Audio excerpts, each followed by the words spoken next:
All right, so we're diving deep today, and I'm excited about this one. We're taking a look at Psalm 3. Okay, Psalm 3. Now, I know what you might be thinking, ancient poetry, right?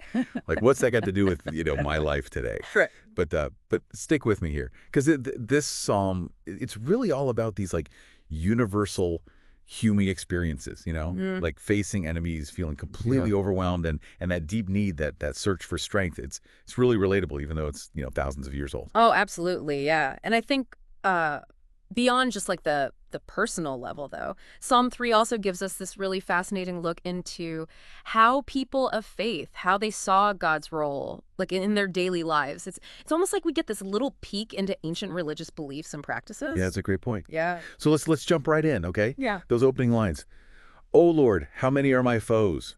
Many are rising against me.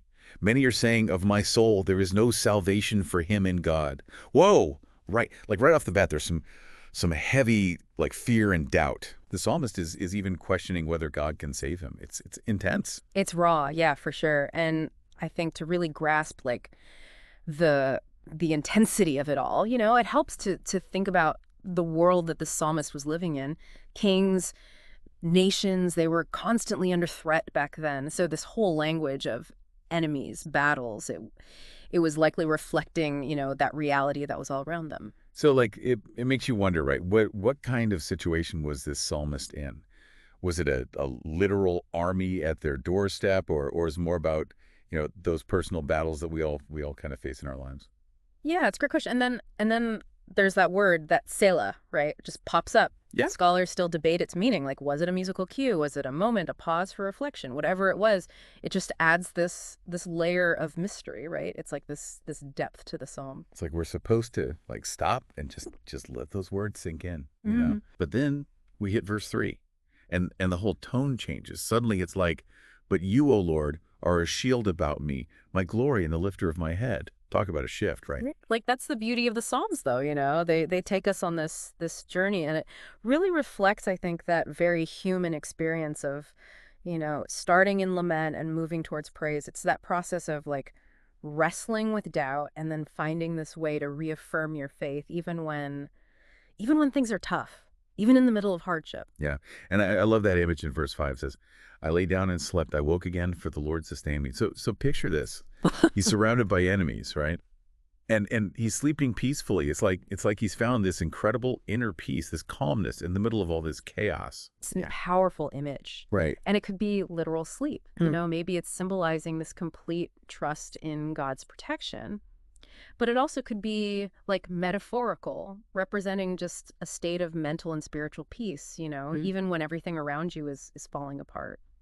I think it really makes you think about how we struggle even today to find that kind of peace when we're dealing with our own challenges. Yeah. It's like sometimes the strongest thing we can do is just surrender those worries, and trust that something bigger, a higher power is at work. Hmm. But then the psalm, it takes another turn, right? Verse 7, it says, "Arise, O Lord, save me, O my God." Yeah.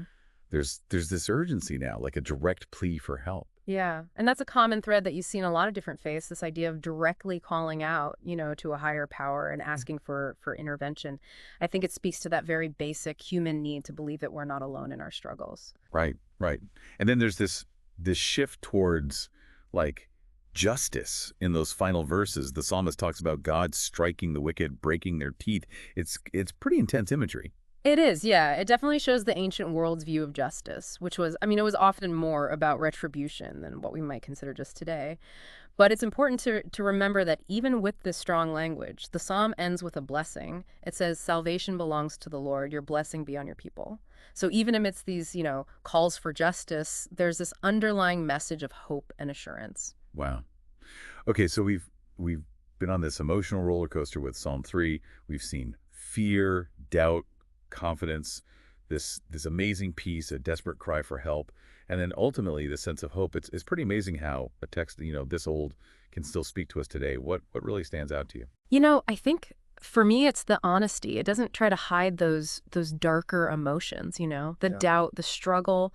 And I think that's what makes it so relatable even centuries later. It reminds us that even those with deep faith, they still wrestled with these same human emotions.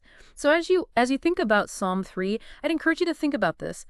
How might this ancient text, with its raw honesty and its journey of faith, offer you some comfort or guidance as you face your own challenges today? That's something to think about. Yeah. Thanks for joining me on this deep dive. It's been quite a journey. It has. And we'll see you next time. Yeah, see you later.